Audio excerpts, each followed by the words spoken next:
ये सारा किस्सा कोई 170 साल पहले जर्मनी के निएंडर वैली के फेल्डरहोफर गुफा से शुरू होता है। यहाँ वैज्ञानिकों को एक ऐसी इंसानी खोपड़ी मिली जैसी उन्होंने पहले कभी नहीं देखी थी। पहली नजर में निएंडरथल के कंकाल भले इंसान के कंकाल जैसे दिखते थे, लेकिन उनकी खोपड़ी का स्ट्रक्चर एकदम अलग था।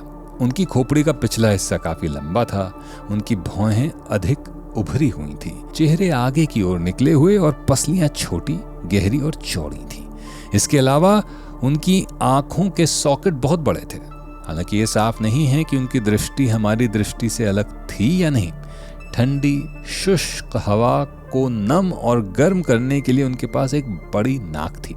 उनके शरीर हमारी तुलना में काफी छोटे और गठीले थे, जो ठंडे वातावरण में रहने के लिए परफेक्ट थे। रिसर्चर्स का मानना है कि निएंडरथल के ब्रेन का आकार लगभग हमारे ब्रेन जैसा ही था, लेकिन हाइट में वो हमसे अधिक लंबे नहीं थे। औसत नर निएंडरथल लगभग 5 फुट 4 इंच लंबा था, जबकि मादाएं 5 फीट लंबी थीं। ठीक इसी तरह की मानव कंकाल और खोपड़ियां मिली थीं, लेकिन तब इस अजीबोगरीब खोपड़ी की पहचान नहीं हो सकी थी। क्योंकि इसकी पहचान निएंडर घाटी में हुई, इसलिए इस अनोखी प्रजाति के इंसानों का नाम निएंडरथल्स पड़ गया। ये हमारे यानी हम होमो सेपियंस के करीबी रिश्तेदार थे। ये प्रजाति यूरोप, साउथ वेस्टर्न से सेंट्रल एशिया तक फैली थी। धरती पर इसका अस्तित्व 4 लाख साल पहले से लेकर 40,000 साल पहले तक था। मानव विकास लाखों साल की यात्रा देखें तो उसका अस्तित्व खत्म हुए ज्यादा साल नहीं हुए। सबसे हाल में निएंडरथल फॉसिल्स वेस्टर्न यूरोप और उसके आसपास के इलाकों में मिले हैं, जहां इस अर्ली ह्यूमन स्पीशीज की आखिरी आबादी मौजूद।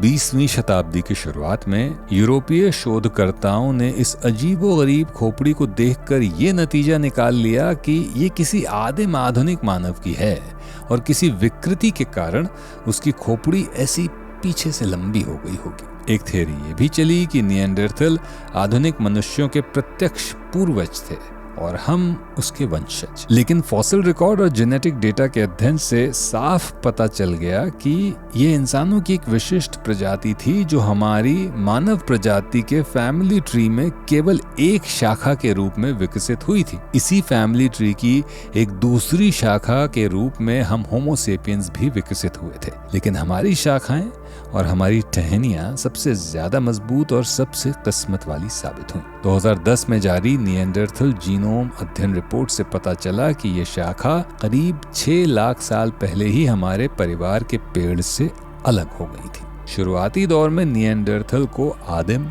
मूर्ख और क्रूर प्रजाति के रूप में चित्रित किया, लेकिन बाद की खोजों में ये धारणा बदल गई। वैज्ञानिकों ने निएंडरथल्स को हम इंसानों से ज्यादा समझदार पाया। उनमें एक खास बात थी और वो थी उनके सोचने समझने की शक्ति। बड़े दिमाग के कारण वे समझदार हो गए थे। इनके मस्तिष्क का आकार औसत आधुनिक मानव मस्तिष्क से बड़ा, औसतन 1500 घन सेंटीमीटर था। इसकी खास वजह यह थी कि निएंडरथल आमतौर पर आधुनिक मनुष्यों की तुलना में अधिक भारी और अधिक मांसल थे। वैसे भी जो लोग ठंडी जलवायु में रहते हैं, उनका दिमाग गर्म जलवायु में रहने वाले लोगों की तुलना में बड़ा होता है। निएंडरथल खोपड़ी भी मनुष्यों के मुकाबले अधिक लंबी थी। उनके जबड़े आधुनिक मनुष्यों की तुलना में बड़े और अधिक मजबूत थे। जबड़े के पीछे तीसरे दांत यानी अक्ल के दांत के पीछे रेट्रोमोलर स्पेस नाम का एक गैप था। उनके जबड़े में उभरी हुई हड्डी वाली ठुड्डी नहीं थी जो होमो सेपियंस में पाई जाती है। उनके दांत भी आधुनिक मनुष्यों की तुलना में काफी बड़े थे। दुनिया की नवीनतम शोधों पर दिलचस्प कहानियां जानने के लिए अभी सब्सक्राइब कीजिए हमारा चैनल लाउड स्पीकर, ताकि नए वीडियो के नोटिफिकेशन आपको तुरंत मिल जाएं।